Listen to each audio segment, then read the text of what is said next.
That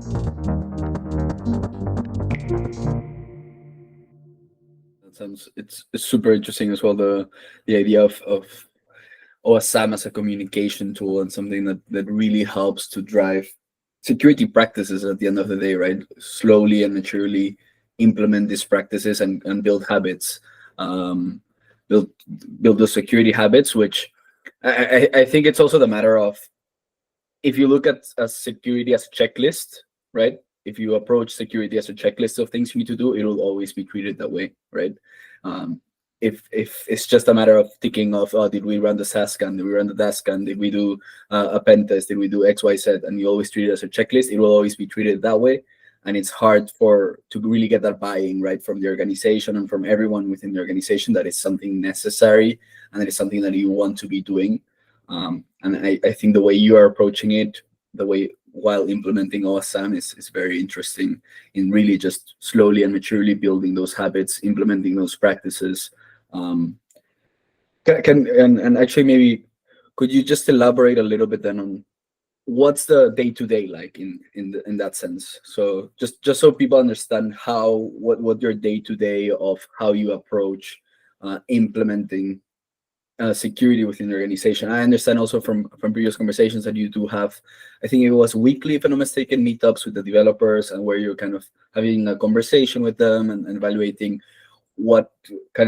together what certain things you could start to improve upon. Can you maybe just walk us through a little bit what the day-to-day looks like and how OWASP SAMM helps in that? Yeah, sorry, it looks like I was in mute. Yeah, so I just pulled up the OWASP SAMM frameworks. It's better for me to describe what it is, right? So let's look at it from a weekly basis. From a weekly basis, you're of course getting your OWASP SAMM. You have your strategy and metrics, right? You have your policy and compliance and education and guidance. So that is your starting point, is how I would look at it and how you would approach this. Meaning, I can actually share my screen real fast here, and we can just pull up make it more visual. Yeah, okay. I'll just pull up the whole model here. Yeah, okay. Perfect. And if we can expand that so others can see also. Yeah, I'll just zoom in a little bit. Yeah, so if I was just to look at this, and don't think the tiles are daunting, the whole purpose is to organize you, and it will allow you, if you're not familiar with it, and if you're very super familiar, it will allow you to basically scale depending on your needs. So if I look at it from a weekly basis, and it's going to sound like a lot of information, but it can be, but it's perhaps just how my mind thinks, how we approach it, is that if you're in a team, you're in a spot, you're the cybersecurity manager, or you're in a different function, you're in GRC, from a weekly perspective, the first thing you would pull up is what we would pull up is, how are you governing, right? What metrics are you going to be measuring? And are those metrics towards your business requirements, right? And part of those metrics feed in or come from your strategy. Like, what is your strategy? For us, I've told you what ours is. We use OWASP SAMM as a compensatory control. And then in terms of policy and compliance, is it meeting your obligations, your internal controls, right? And it should, because otherwise you shouldn't be doing it, And in terms of education and guidance, is your approach educational? Is it guiding the team, right? Now, that may seem simple, but are your vulnerability triages educational? Is it eliciting the type of communication feedback that could weed out the types of vulnerabilities that may have been overlooked? And is it effective against your culture? Now, that is how you look at it first. Now, if you look at the next side, is it meaning the design? One of the key things we introduce is access reviews. It might seem like we're already doing that, though. But are we doing it on a weekly cadence? Because for us, we do. In terms of threat assessment, access reviews have that. And how that feeds into application security is we always look at our configuration and accesses. And in terms of our vulnerability triages, it's not meant to as a, hey, these are the potential vulnerabilities and false positives. Developers, could you please look at that? No, it's the way we approach it more is almost philosophical, or maybe that's a bigger word, but we bring vulnerabilities. We ask our developers, what do you think of this? Rather than what I've seen before, even in prior companies, well, we have a list of vulnerabilities. Is it really your fault? So we're taking away kind of like the blame factor and making it much more culture. Like, hey, we saw this. We believe it's a false positive. What do you think, right? And then in terms of security requirements, are these vulnerabilities in the design actually vulnerabilities? Or is there something around features that we should be looking at, right? The next thing you would look at is secure architecture. So we work closely with our DevOps team And some of those architecture is, we have now also started bi-weekly looking at architecture diagrams.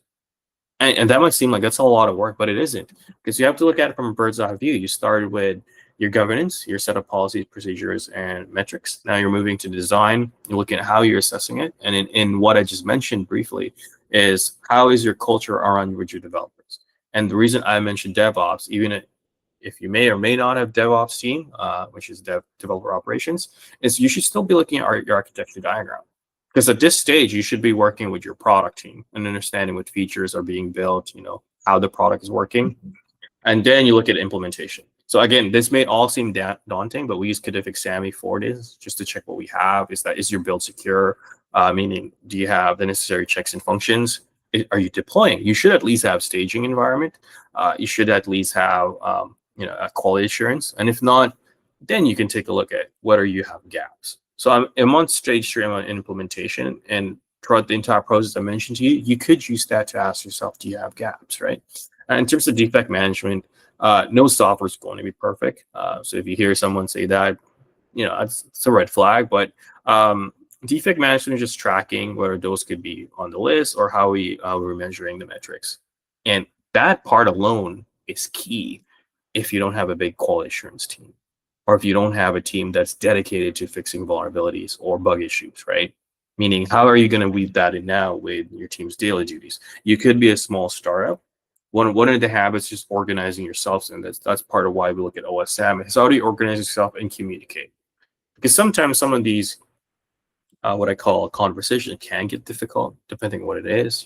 As I said, things change in the business quickly, but you can use OWASP SAMM as your guiding path. And when you're looking at your verification, again, it's almost like architecture assessment. We did just describe that in design and secure architecture, right? But it can go deeper into validating, mitigating. And you don't necessarily, I wouldn't say you don't need a secure architect, but if you're just starting, these would help you guide towards the path of bigger roles that your company will have in the future, right? So you're actually doing your secure architecture review, you're doing your security diagrams, you're even working with legal at this stage if you have one, because basically the OSM function is a framework that is legally defensible. It also is a framework that is also managing your risk, right? You can look at requirements-driven testing. So when I'm just looking at this, it sounds like it's more technical. It isn't. And again, I'm doing this from an overhead, high-level overview. Are you actually doing requirements-driven testing? And it's not part of your communication cadence, right? And security testing in verification, it's almost like you've done it in the earlier stages, right? It's as if you've already been doing it. But even in our onion layer approach, you can see here that every single tile is checking one or the other. And it's dependent on how you're approaching it based on your organization and needs. So it is very flexible. It's designed to, because it will scale according to who you are and what you all are doing. And in terms of operations, this is more to me like, do you have the ability to manage incidents? So typically, you have a backup playbook, you have a disaster recovery playbook, and you have an incident response. But are you testing that? So that's a really good question, and that relays back to your cyber resilience and readiness. But something that cyber insurance providers, or even your customers who are who have a deeper security team or bigger one, would look at that. It's like, is it actually effective, or is it just a policy there? And if something does happen, is it just an all hands approach? And then also in terms of environment management, which I mentioned earlier, because you're doing secure architecture and design, and you're also looking at that through the other tiles, is you're just basically doing a good habit of configuration hardening. And the last one is around operational management, meaning, are you handling your version if you have ones that are outdated? And it's totally fine, right, as long as they're not criticals. But are you managing your versions and uplifting to the new one properly, or is that something feasible for you? But you have to understand that as part of your application security. And then the last part of this is around data protection. Just keep in mind, our company is also in Europe. So for us, data protection is not just a checklist against the articles of GDPR. I have a background in privacy engineering also. So what that means for us is how we operationalize the GDPR articles. Now, this may seem a lot, but that's the whole point of why we're using OWASP SAMM, is that there are multiple practices, field, skills, and talents that I've just described that we handle all through OWASP SAMM as a compensatory layer. So it's almost It's almost you're seeing how our operations work with our other existing. But that's the whole point of this, is that if you're starting new, you can actually move up slowly. But if you have a bigger, more complex organization, it allows you to see where your gaps are. It allows you to see your actual internal threat landscape against external. And you can only do that if you have something that organizes into tiles or building blocks or into movable blocks as part of your application security model.